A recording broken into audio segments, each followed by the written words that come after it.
Le président de l'association de lutte contre les crimes rituels, ALCR, Jean-Olivier Bando s'est rendu au siège de la Communauté économique des États de l'Afrique centrale, CEIC, pour solliciter l'implication de cette institution dans la lutte contre les crimes rituels, un cruel phénomène qui endeuille les familles à la veille des échéances politiques notamment. Reçu par le président de la commission de la CEIC, l'ambassadeur Gilberto da Pida de Verissimo, Jean-Olivier Bando a sollicité l'appui de la commission de la CEIC dans la lutte contre les crimes rituels au Gabon et dans la région d'Afrique centrale, fréquent à l'approche des grandes échéances sociales ou politiques. Au-delà d'un simple étalage de la dangerosité du fléau, le président de l'ALCR sollicitait également une grande implication de la CEIC sur cette question afin que les gouvernements des pays où le fléau prospère, puissent faire respecter la dignité humaine et le droit à la vie. Le 18 mars 2005, le gouvernement gabonais avait convié les agences des Nations Unies à une réunion de concertation sur des crimes atroces qui venaient de se produire dans la capitale gabonaise. 2 corps mutilés de jeunes écoliers ont été découverts sur la plage. Il s'agit de meurtres rituels.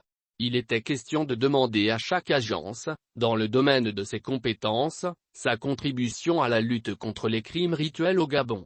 Le colloque sous-régional sur les causes et les moyens de prévention des crimes rituels et des conflits en Afrique centrale, tenu les 19 et 20 juillet 2005 à Libreville, constitue une réponse adéquate aux sollicitations du gouvernement gabonais. Organisé par l'UNESCO, en partenariat avec le CNRST, Centre national de la recherche scientifique et technologique, l'UNCR, le PNUD, l'UNICEF, la Banque mondiale et la Commission nationale gabonaise pour l'UNESCO, ce colloque avait réuni des acteurs venus de différents pays d'Afrique centrale touchés par le phénomène des crimes rituels. Malheureusement, force est de constater que les actes de ce colloque n'ont pratiquement pas été mis en œuvre faute de moyens mais aussi par manque de volonté politique. Les partenaires internationaux sont demeurés impuissants devant la situation qui continue de s'enliser. À la veille des élections, on note une forte recrudescence des cas d'enlèvement et de crimes. Les dirigeants de l'ALCR en appellent au soutien de la CEIC pour barrer le chemin à l'impunité.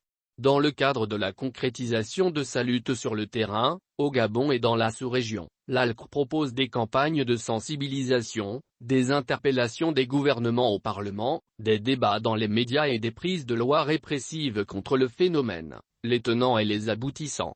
Des articles contre les crimes rituels, les prélèvements d'organes et les disparitions forcées doivent intégrer les codes pénaux des États. En 2013, l'ALCR avait organisé une marche d'envergure à Libreville, contre les crimes rituels, une marche qui avait connu la participation de la société civile et de la première dame Madame Sylvia Bongo Ondimba. En février 2022, le président de l'ALCR a reçu une récompense à Douala, pour son combat contre les crimes rituels au Gabon. Jean-Olivier Bando a reçu sa distinction du Réseau des défenseurs des droits humains de l'Afrique centrale, RODAC, un réseau dont il est ensuite devenu le coordonnateur.